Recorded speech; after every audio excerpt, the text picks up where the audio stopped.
Assalamualaikum warahmatullahi wabarakatuh. Kembali lagi dengan saya Nimas Aiwangi dengan NIM 7211419011 dari akuntansi A 2019. Pada video kali ini saya akan bahas tentang bab 11 yang berjudul Sistem Pendukung Pengambilan Keputusan. Yang pertama, apa yang disebut dengan pembuatan keputusan? Pemecahan masalah dan pembuat keputusan. Yang pertama, pemecahan masalah terdiri atas respon terhadap hal yang berjalan dengan baik serta terhadap hal yang berjalan dengan buruk, dengan cara mendefinisikan masalah sebagai peristiwa yang berbahaya atau dapat membahayakan perusahaan. Lalu yang kedua, ada pembuatan keputusan merupakan tindakan memilih di antara berbagai alternatif solusi pemecahan masalah. Keputusan didefinisikan sebagai tindakan pilihan yang seringkali perlu untuk mengambil banyak keputusan dalam proses pemecahan masalah saja. Lalu yang selanjutnya fase pemecahan masalah. Yang pertama ada aktivitas intelijen, lalu yang kedua ada aktivitas perancangan, yang ketiga ada aktivitas pemilihan, dan yang keempat ada aktivitas pengkajian. Lalu selanjutnya kerangka pikiran pemecahan masalah. Terdapat dua kerangka berpikir yang berguna dalam pemecahan masalah, yaitu model umum perusahaan dan model 8 elemen lingkungan. Selanjutnya pendekatan sistem. Terdapat 3 tahapan. Yang pertama upaya persiapan, lalu yang kedua upaya pendefinisian, lalu yang ketiga upaya pemecahan. Selanjutnya pentingnya cara pandang sistem. Cara pandang secara sistem akan yang pertama mencegah manajer agar tidak bingung karena kompleksitas struktur organisasi dan detail pekerjaan. Lalu yang kedua menekankan pentingnya memiliki tujuan yang baik. Lalu yang ketiga menekankan pentingnya semua bagian organisasi untuk bekerja sama. Lalu yang keempat mengangkat hubungan antar organisasi dengan lingkungannya. Lalu yang kelima menempatkan nilai tinggi pada informasi yang didapatkan dari input yang hanya dapat dicapai melalui sistem perputaran tertutup. Selanjutnya membangun konsep. Elemen proses pemecahan masalah. Kalian bisa lihat langsung di PPT saya seperti ini elemen proses pemecahan masalahnya. Lalu selanjutnya memilih solusi terbaik. Terdapat 3 pendekatan. Yang pertama itu ada analisis, lalu yang kedua ada penilaian, lalu yang ketiga ada penawaran. Selanjutnya permasalahan versus gejala. Pentingnya untuk memahami perbedaan antar masalah dan gejala dari masalah. Jika tidak, maka akan menghasilkan waktu dan uang untuk menyelesaikan permasalahan yang salah atau sesuatu yang sesungguhnya bukanlah masalah. Gejala sendiri merupakan kondisi yang dihasilkan dari masalah. Struktur permasalahan. Yang pertama itu ada masalah terstruktur, lalu yang kedua ada masalah tidak struktur, dan yang ketiga ada masalah semi struktur. Selanjutnya jenis keputusan. Yang pertama itu ada keputusan terprogram, bersifat repetitif dan rutin. Dalam hal prosedur tertentu digunakan untuk menangani sehingga keputusan tersebut tidak perlu dianggap baru setiap kalinya. Lalu yang kedua ada keputusan tidak terprogram, bersifat baru, tidak struktur, dan penuh konsekuensi. Lalu selanjutnya sistem pendukung pengambilan keputusan. DSS digunakan untuk menggambarkan sistem yang dapat memberikan dukungan yang dibutuhkan.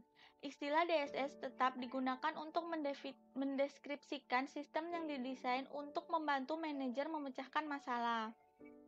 Model DSS. Ketika DSS untuk pertama kali dirancang, model ini menghasilkan laporan khusus dan berkala, serta output dari model matematis. Laporan khusus ini berisikan respon terhadap permintaan ke basis data. Lalu selanjutnya pemodelan matematika. Model adalah abstraksi dari sesuatu. Model mewakili objek atau aktivitas yang disebut entitas. Lalu selanjutnya jenis model. Yang pertama ada model fisik, merupakan gambaran 3 dimensi entitasnya. Lalu yang kedua ada model naratif, merupakan salah satu jenis model yang digunakan oleh manajer setiap harinya. Lalu yang ketiga ada model grafis, menggambarkan entitasnya dengan abstraksi, garis, simbol atau bentuk. Lalu yang keempat ada model matematis, merupakan setiap rumus atau persamaan matematika. Kebanyakan model matematika yang digunakan manajer bisnis sama kompleksnya dengan yang digunakan untuk IoT. Penggunaan model. Yang pertama memberikan pengertian, lalu yang kedua memfasilitasi komunikasi, lalu yang ketiga memprediksi masa depan.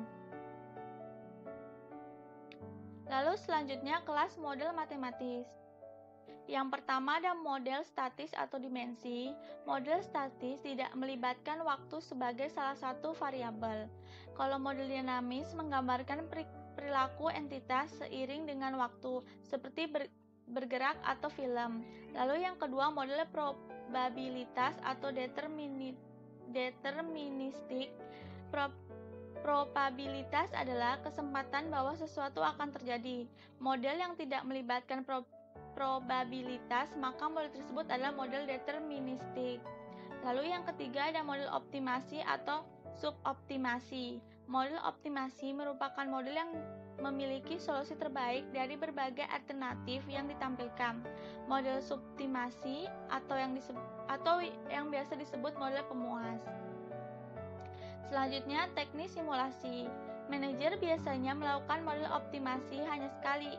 Model ini menghasilkan solusi yang terbaik menggunakan skenario tertentu dan variabel keputusan.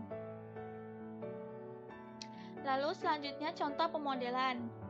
Yang pertama ada harga pokok, lalu yang kedua ada jumlah investasi pabrik, lalu yang ketiga ada pemasaran, dan yang keempat ada penelitian dan pengembangan. Lalu selanjutnya input model. Berbagai elemen dalam layar input terhubung dengan perusahaan, yaitu kapasitas pabrik, jumlah unit yang diproduksi, nilai nominal dan bahan baku, dan masih banyak lagi. Lalu ada elemen yang lain berhubungan dengan pengaruh dari lingkungan perusahaan, yaitu indeks ekonomi, indeks musiman, harga per kompetitor, dan pemasaran kompetitor. Lalu yang selanjutnya ada output model. Para eksekutif biasanya mendapatkan output yang lebih detail dalam bentuk tampilan di layar atau cetakan, seperti laporan operasional dan laporan pendapatan. Lalu yang selanjutnya kelebihan dan kelemahan pemodelan. Yang pertama ada kelebihannya, yaitu menjadi pengalaman belajar. Lalu yang kedua sejumlah besar alternatif dapat dipertimbangkan. Lalu yang ketiga memberikan kemampuan prediksi. Lalu yang keempat model tidak semahal upaya uji coba. Sedangkan kelemahannya, yang pertama kesulitan untuk membuat model sistem bisnis akan menghasilkan model yang tidak mencakup semua pengaruh terhadap entitas. Lalu yang kedua kemampuan matematis tingkat tinggi untuk merancang model yang lebih kompleks. Lalu selanjutnya pemodelan matematika menggunakan lembar kerja elektronik. Yang selanjutnya kapabilitas pemodelan statis. Baris dan kolom dari lembar kerja elektronik membuatnya ideal untuk digunakan dalam model statis. Selanjutnya kapabilitas pemodelan dinamis. Lembar kerja sangat sesuai untuk digunakan sebagai model dinamis. Model ini juga merupakan model yang sangat sederhana dengan kas akhir dihitung dengan menambahkan kas di awal dan kas masuk lalu mengurangi kas keluar.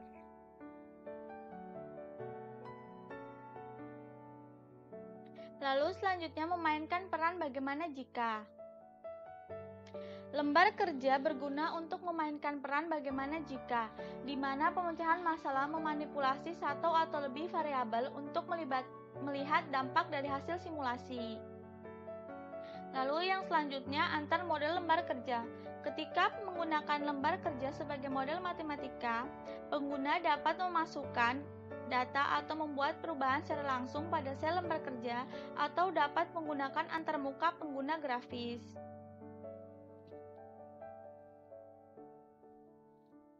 Lalu yang selanjutnya kecerdasan buatan. Kecerdasan buatan atau AI adalah aktivitas penyediaan mesin seperti komputer dengan kemampuan untuk menampilkan perilaku yang akan dianggap sama cerdasnya dengan manusia. Lalu selanjutnya sejarah AI. Bibit AI pertama kali disebar hanya 2 tahun setelah General Electric menerapkan komputer yang pertama kali digunakan untuk penggunaan bisnis, tepatnya pada tahun 1956 dan pertama kali dibuat oleh John McCarthy. Pada tahun yang sama, program komputer AL pertama kali disebut Logic Theories diumumkan.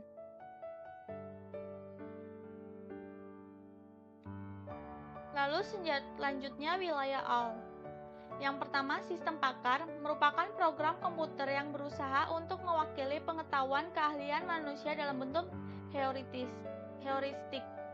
Lalu, jaringan saraf tiruan meniru fisiologi otak manusia yang mampu menemukan dan membedakan pola sehingga membuatnya amat berguna dalam bisnis di wilayah pengenalan suara dan pengenalan karakter optis. Lalu selanjutnya algoritma genetik menerapkan proses yang terkuat yang selamat untuk memungkinkan para pemecah masalah agar menghasilkan solusi masalah yang semakin baik. Lalu selanjutnya agen kecerdasan digunakan untuk melakukan tugas yang berkaitan dengan komputer yang berulang-ulang.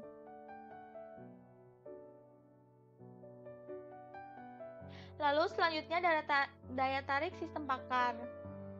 Sistem pakar memberikan kesempatan untuk membuat keputusan yang melebihi kemampuan manajer. Sistem pakar dapat menjelaskan alasannya hingga menuju ke suatu keputusan. Lalu yang selanjutnya konfigurasi sistem pakar. Yang pertama ada antarmuka pengguna, lalu yang kedua ada basis pengetahuan, yang ketiga ada mesin inferensi, lalu yang keempat ada mesin pengembangan.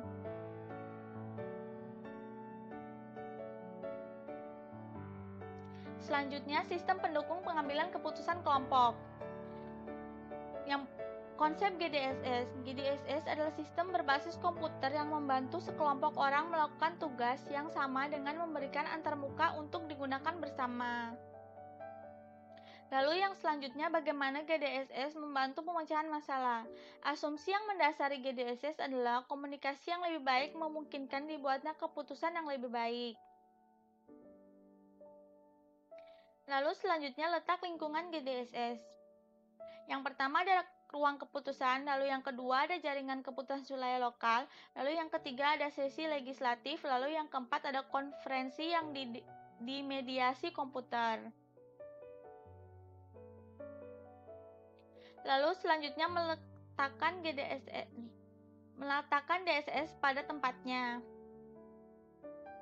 Ketika kecerdasan buatan ditambahkan, fitur ini akan mengubah karakter DSS. Kecerdasan buatan memungkinkan DSS untuk memberikan tingkat dukungan keputusan yang semula tidak dibayangkan oleh para visioner DSS.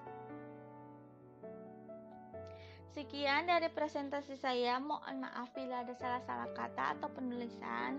Saya ucapkan terima kasih banyak. Sampai jumpa di video saya selanjutnya. Dan wabillahi taufiq wal hidayah. Assalamualaikum warahmatullahi wabarakatuh.